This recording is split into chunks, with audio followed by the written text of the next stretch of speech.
परमेश्वर हूँ। मैं तुझे दृढ़ करूँगा और तेरी सहायता करूँगा। अपने धर्म में दाहिने हाथ से मैं तुझे संभाले रहूँगा।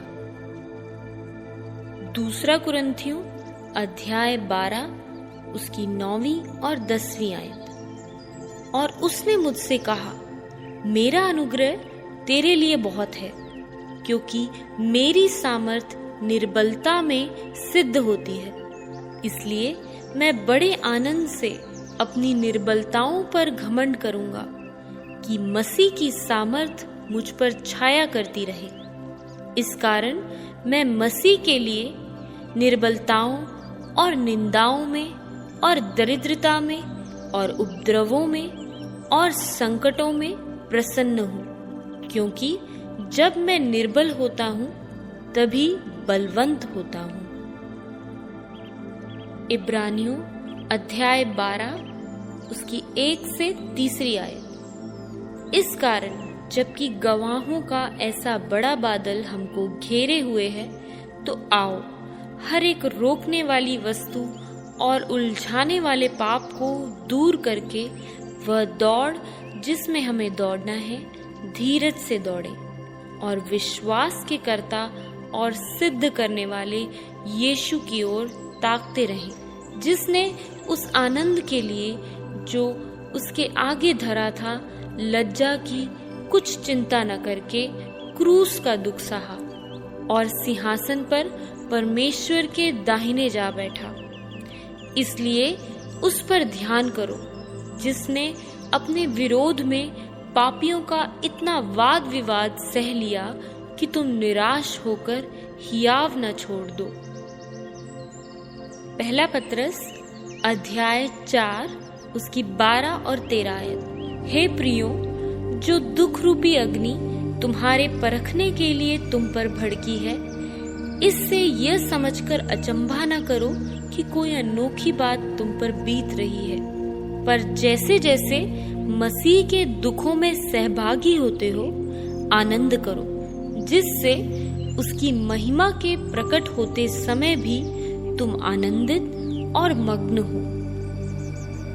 यहोशू अध्याय 1 उसकी 9वीं आयत। क्या मैंने तुझे आज्ञा नहीं दी?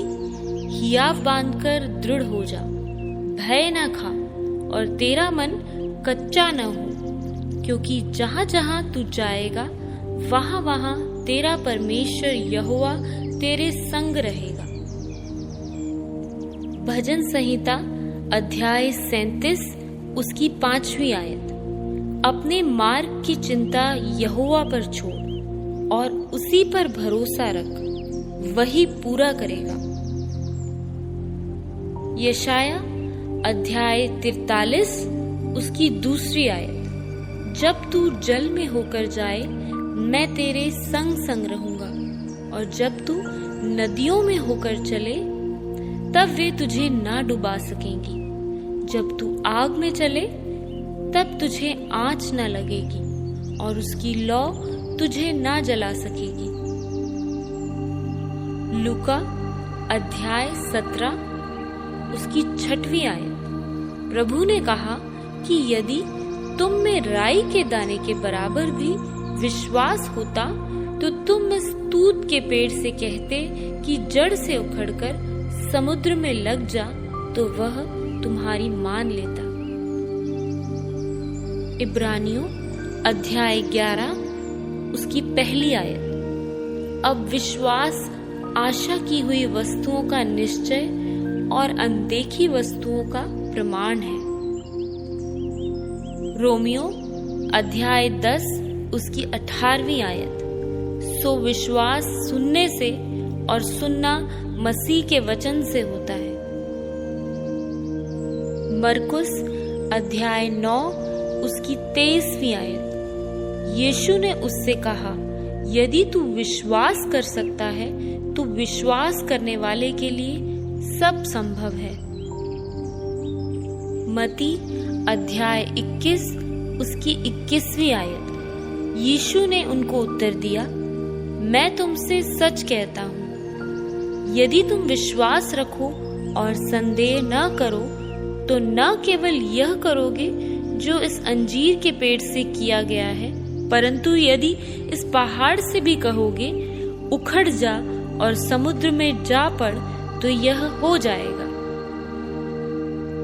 मत्ती अध्याय 19 उसकी 26वीं आयत। यीशु ने उनकी ओर देखकर कहा, मनुष्यों से तो यह नहीं हो सकता, परंतु परमेश्वर से सब कुछ हो सकता है। भजन संहिता अध्याय 20 उसकी 7वीं आयत। किसी को रथों का और किसी को घोड़ों का भरोसा है, परंतु हम तो अपने परमेश्वर यहोवा ही का नाम लेंगे। मरकुस अध्याय 11 उसकी 24वीं आयत। यदि मैं तुमसे कहता हूं कि जो कुछ तुम प्रार्थना करके मांगो तो प्रतीति कर लो कि तुम्हें मिल गया और तुम्हारे लिए हो जाएगा। इब्रानियों अध्याय 11 उसका 6वां वचन।